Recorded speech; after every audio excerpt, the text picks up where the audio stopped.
Na última sexta-feira, uma imobiliária foi alvo de bandidos no município de Nova Mutum, onde os dois meliantes entraram dentro do estabelecimento, renderam as vítimas e levaram os pertences e fugiram em uma motocicleta. No entanto, da decorrer da ação da Polícia Militar, descobriu que eles estavam utilizando também um automóvel. Situação esta que tem trazido algumas consequências. Fato este que um cidadão se apresentou até a DEF dizendo que era o proprietário deste automóvel e foi autuado. No entanto, na segunda-feira, ele convidou a imprensa de Nova Mutum para poder falar sobre a sua versão juntamente com o advogado, falando que esse automóvel estava em um lava-jato e que não tinha nada a ver com essa situação. A imprensa, ao ouvir o cidadão, acabou dando voz a uma pessoa que está passando informações falsas. Por esse motivo, a Polícia Militar e a Polícia Civil entrou em contato com a nossa equipe de reportagens para falar realmente o verdadeiro sentido dessa história e falar que esse cidadão tem envolvimento também na participação deste crime que foi cedendo o automóvel. E por esse motivo, a gente está aqui conversando com o delegado Felipe Leone, que está aí observando toda essa situação e acaba pedindo a voz para poder falar a versão da polícia, né, delegado? Na verdade foi publicizado que tinha sido uma prisão injusta, né? E dessa forma eu venho aqui para dizer o que eu penso desse ato, né, de publicizar uma afirmação como essa.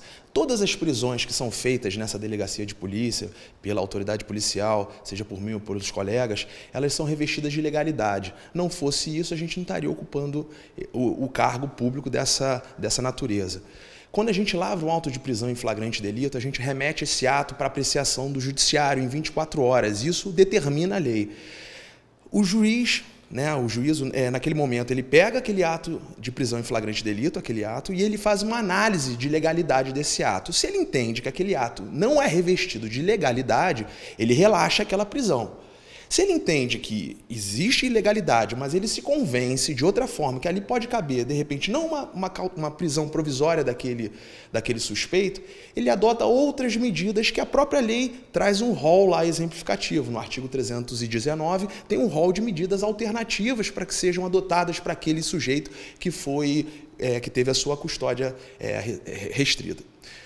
No caso em tela, foi lavrado auto de prisão em flagrante delito em desfavor desse sujeito. Por quê? Porque entendeu naquele momento que ele teve algum tipo de participação, de coautoria. Como diz o artigo 29 do Código Penal, aquele que de qualquer forma concorre para o crime incide nas penas a ele combinadas na medida da sua culpabilidade. Ou seja, o sujeito que concorre para o crime incide nas penas daquele crime que ele concorreu na medida da sua culpabilidade. Assim entendeu o legislador.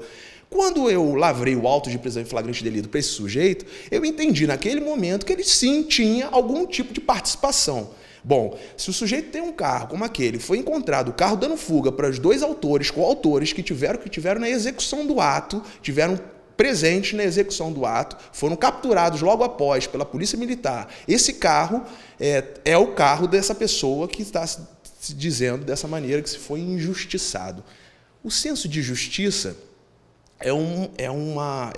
que a pessoa se diz que foi injustiçado, isso é um caráter subjetivo de cada um, se diz injustiçado ou não. Mas isso quem vai analisar ao final do processo, depois do trânsito em julgado desse processo, vai ser o Poder Judiciário. Então, aqui cabe a mim, como autoridade policial, dizer que todos os atos que são revestidos aqui nessa delegacia de polícia e qualquer outra dos colegas, e falo em nome dos colegas, são sim revestidos de pura legalidade.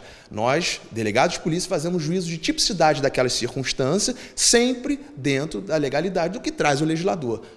Esse é o nosso papel. A gente entende que a imprensa de Nova Mutum acabou cometendo um erro com as autoridades locais, seja a Polícia Militar quanto a Polícia Civil.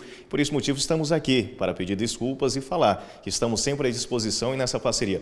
E lembrando, o cidadão, o carro dele foi pego com esses dois meliantes que estavam nessa ação e não tem nada a ver com Lava Jato.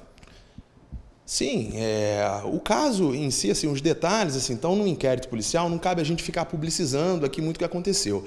é importante, e agradeço aqui a oportunidade mais uma vez pela imprensa, que tem sempre se mostrado muito parceira da atividade policial, seja da Polícia Militar, seja da Polícia Civil, mas nesse caso era fundamental que se fosse, né, dito o que acontece no dia a dia policial. E aproveito o momento aqui também para dizer, todo aquele que tem algum tipo de vontade de questionar qualquer situação, seja, falo isso em nome da Polícia Civil, em nome da Delegacia Especializada de Roubos e Furtos, que está incomodado com alguma situação, que venha até nós aqui e converse, do que ficar chamando os meios de comunicação para publicizar qualquer tipo de afirmação. Penso que não é a forma mais correta.